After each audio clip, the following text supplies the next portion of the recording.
లావణ్య అందరు ఎట్లున్నారులా మంచిగున్నారా? నేనైతే మస్తు మంచిగున్నా. పట్నం ప్రజలను గోసలు పెడుతున్న ఆపరేషన్ హైడ్రా, చదువుకునే పిల్లగాళ్లకు పురుగులు పట్టిన సన్న బియ్యం, ముందుగాల కథల వాడి వెనుకసిరి క్షమాపణ చెప్పిన ఎమ్మెల్యే, ఎక్కతక్క స్టెప్పులేసి గిన్నీస్ బుక్కి ఎక్కిన మన చిరు సారు. ఇక గిట్లా గిసంటి ముచ్చట్లయితే మీకోసం పట్టుకొచ్చిన. ఇక ముచ్చట్లేందో చూద్దాం పారు. అధికారం చేతులుంది కదా అని నచ్చినట్టు ఏడబడతాడా ఆగమాగం చేస్తే ఆఖరికి అధిష్టానం కూడా సహించదని ఎమ్మెల్యే సార్కి తెలిసినట్టుంది. ఇక పవనాల సారు కల్పించుకొని మరి క్లాస్ వీకినట్టున్నాడు. ఇక ఇప్పుడైతే అందరి ముందు క్షమాపణ చెప్పిండు కానీ ముందుగాల ఏతుల వాడుడేందుకు వెనుక సిరిగిట్లా ఇబ్బందులు వాడుడేందుకు? ఇక ఈ ముచ్చట ఏడ మొదలైంది ఏడ దక్కమైంది చూద్దాం పారి. పదవి ఉన్నది కదా అని ఇట్ట ఉన్నట్టు చేస్తే గట్టిగానే బుద్ధి చెప్తారు జనాలు. అసలు ఈ నానాజీలొల్లి ముచ్చట ఎక్కడ మొదలైందంటే రంగరాయ మెడికల్ కాలేజీలో వాలీబాల్ ఆడుకునేందుకు పర్మిషన్ ఇవ్వాలని గప్పట్ల ఎమ్మెల్యే నానాజీ అడిగిండట. ఉన్నతాధికారుల పర్మిషన్ తర్వాత నిర్ణయం తీసుకుంటామని ఆర్ఎంసీ అధికారులు అయితే చెప్పిండట. సాయంత్రం వాలీబాల్ ఆడేందుకు నెట్ కడుతున్న క్రీడాకారులను పర్మిషన్ వచ్చిన తర్వాతే అనుమతిస్తామని sports vice chairman doctor Umamaheswararao చెప్పి నెట్ అయితే కట్టనీయలేదట.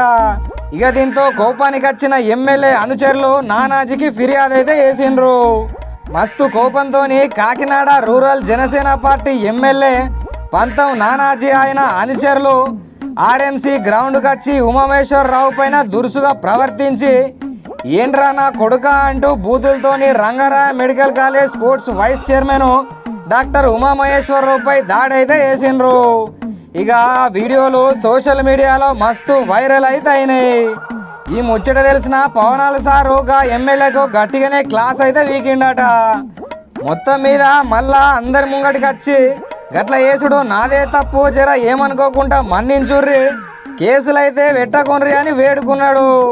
కానీ దాడి చేసిన ఎమ్మెల్యే పంతం నానాజీ డాక్టర్ ఉమామహేశ్వరరావుపై జరిగిన దాడిని ఖండించిన విద్యార్థులు, దళిత సంఘాల నేతలు ఎమ్మెల్యే పంతం నానాజీని బర్తరఫ్ చేసి ఆయనపై ఎస్సీ ఎస్టీ అట్రాసిటీ కేసు నమోదు చేయాలని దళిత సంఘాలు అయితే డిమాండ్ చేస్తున్నారు.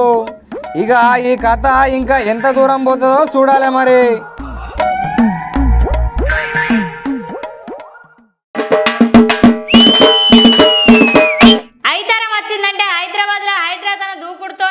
బడాబాబులనేమో కానీ గరీబ్ సరీబోలను మధ్య తరగతుల బతుకులనైతే ఆగమాగం చేస్తుంది. ఇక వాళ్ళు కట్టుకున్న ఇండ్లను దుకాన్లను అన్నిటిని కూలగొట్టి రోడ్డు పాలైతే ఎత్తాంది. ఇక మొన్నటిదాకా కాంగ్రెస్ రావాలి అని ఆ ఓట్ల పండుగకు తిరిగిన కార్యకర్తల ఇండ్లను కూడా కనీసం నోటీసు కూడా ఇవ్వకుండా వాళ్ళ కళ్ళ ముందట్నే వాళ్ళు గొడగొడేడువంగా కూలగొడతాండ్రు. పట్నంలో మొన్నటిదాకా కూల్చివేతలు కొంచెం ఆపినట్టే చేసిన హైడ్రా మళ్ళా కూలగొట్టుడైతే మొదలుపెట్టింది. కూకట్పల్లిలో నల్ల చెరువు దగ్గరలో 16 కమర్షియల్ షెడ్లను కూల్చేసి 4 ఎకరాల భూమిని అయితే స్వాధీనం చేసుకుంది. ఇంకో దిక్కు అమీన్పూర్ కృష్ణారెడ్డిపేటలో 3 భవనాలను కూల్చేసి ఎకరం స్థలాన్ని అయితే స్వాధీనం చేసుకున్నది. అంతేకాకుండా పటేల్గూడలో 25 విల్లాలను కూల్చిన హైడ్రా అధికారులు 3 ఎకరాల ప్రభుత్వ భూమిని అయితే స్వాధీనం చేసుకున్నారు.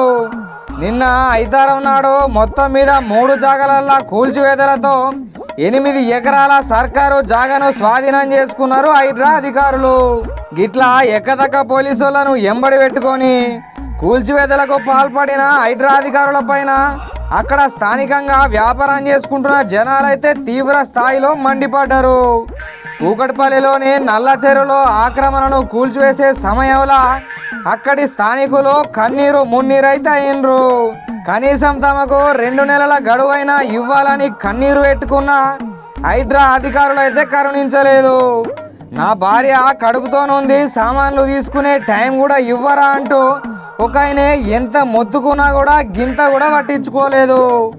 ఏవో చిన్నపాటి వ్యాపారాలు చేసుకుంటా పొట్టబోసుకుంటున్న తమను ఈ రకంగా నడి రోడ్డున పడేయడం భావ్యం కాదని వారు లాభోదిబో అన్నారు. హైడ్రా అధికారులు కూల్చివేస్తున్న సమయంలో వ్యాపారాలు చేసుకుంటున్న వారు వారి షెడ్లలో సామాన్లను బయట పెట్టుకుంటా బాధపడుకుంటా మస్తు ఏడ్చుడైతే మొదలుపెట్టిండ్రు. కింద పడి బొర్రుకుంటా మస్తు ఏడుతున్న వీడియోలను చూస్తుంటే మస్తు గోస అనిపిస్తుందిలా. తమకు ముందే చెప్తే అక్కడి నుంచి ఖాళీ చేసి వేరే ప్రాంతాలల్లో షాపులు ఏర్పాటు చేసుకునేటోళ్ళమని, అట్లా కాకుండా అకస్మాత్తుగా వచ్చి కూల్చివేతలు పాల్పడడం దారుణమని వాళ్ళైతే వాపోయిండ్రు. ఇప్పటికైనా హైడ్రా కూల్చివేతలపై రేవంత్ సర్కారు తమాసొంటి మధ్యతరగతి వారిని ఇబ్బంది పెట్టకుండా ఉండేలా చర్యలు తీసుకోవాలని అంటున్నారు. తాము నిర్వహిస్తున్న షాపులు FTL పరిధిలో బఫర్ జోన్లో ఉన్నట్టు తమకు తెలియదని, ఒకవేళ తెలిస్తే వేరే ప్లేస్లో షాపులు నడిపించేటోళ్ళమని వాపోయిండ్రు.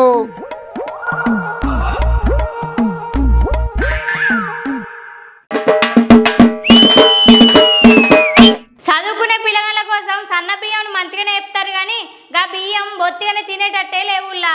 ఇక కొమ్మూర్లా చదువుకునే పిల్లగాళ్ళకు బియ్యం పంపితే ఆ బియ్యాన్ని చూస్తే ఓకారం వచ్చేటట్టు అయితే ఉన్నది. ఇక అవి తింటే పిల్లగాళ్ళు చదువుకునుడేమో కానీ హాస్పిటల్ పంటి ఉరికేదో ఉరుకుతారు. సీఎం రేవంత్ సారు సొంత నియోజకవర్గంలో చదువుకునే చిన్న పిల్లగాళ్ళకు ఏసొంటి బియ్యం పెడుతుర్రో జర చూడుర్రి. గప్పట్ల ప్రతిపక్షంలో ఉన్నప్పుడు అధికారంలో ఉన్న కారు సర్కారుల మీద దుమ్మెత్తి పోసిన రేవంత్ సారు ఇప్పుడేమో ముఖ్యమంత్రి అయినాక ఆయన సొంత నియోజకవర్గంలో ఇట్లా పురుగులు పట్టిన పుచ్చిపోయిన బియ్యంను బడి పిల్లలకు పెడుతుంటే ఏం చేస్తున్నట్టు మరి? ఈ బియ్యంతోని అండిన బువ్వను మా పిల్లగాళ్ళు తినాలా? మీ పిల్లగాళ్ళు మీరైతే గిసొంటి బియ్యంతో అండిన బువ్వను తింటారా అని ఆ బడి పిల్లగాళ్ళ అవ్వయ్యలు జనాలు గిట్లయితే ఎట్లా సారు అని మొత్తుకుంటున్నారు.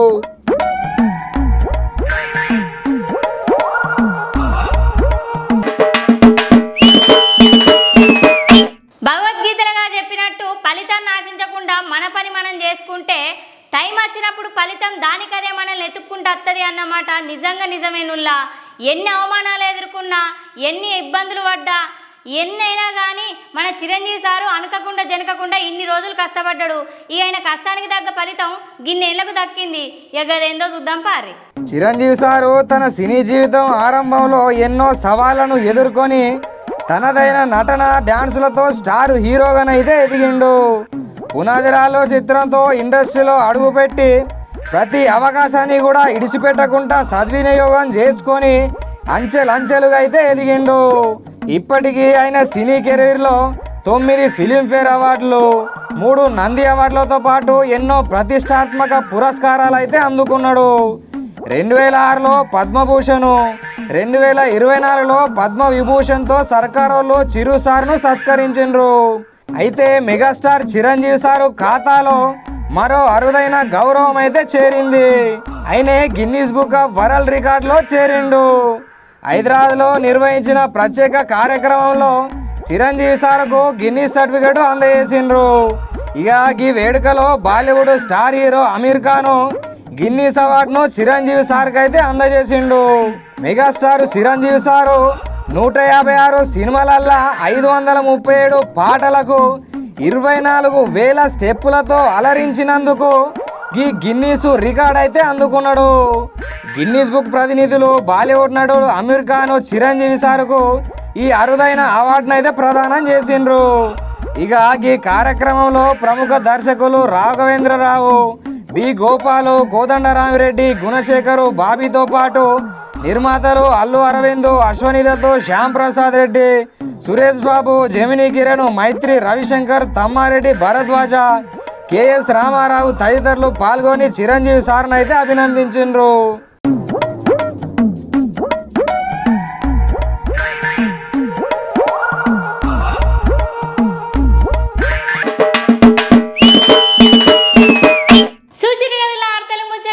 ఎట్లున్నాయి? మస్తున్నాయి కదా. మళ్ళీ రేపు గిరి అలా గిక్కనే కలుద్దాం. అప్పటిదాకా చూస్తూనే ఉండురి మన ఆర్ తెలుగు. శనార్థి.